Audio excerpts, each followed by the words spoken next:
اور جو نعمتیں تم کو میسر ہیں سب اللہ کی طرف سے ہیں. پھر جب تم کو کوئی تکلیف پہنچتی ہے تو اسی کے آگے فریاد کرتے ہو.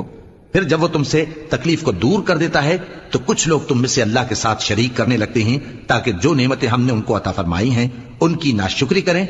تو مشرکو دنیا میں فائدے اٹھا لو، پھر ان قریب تم کو اس کا انجام معلوم ہو جائے گا. اور ہمارے دیے ہوئے مال میں سے ایسی چیزوں کا حصہ مقرر کرتے ہیں جن کو جانتے ہی نہیں.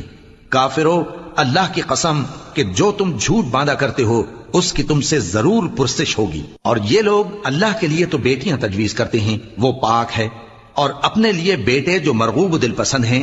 اور جب ان میں سے کسی کو بیٹی کے پیدا ہونے کی خبر ملتی ہے تو اس کا منہ غم کے سبب کالا پڑ جاتا ہے اور وہ اندر ہی اندر گھٹنے لگتا ہے.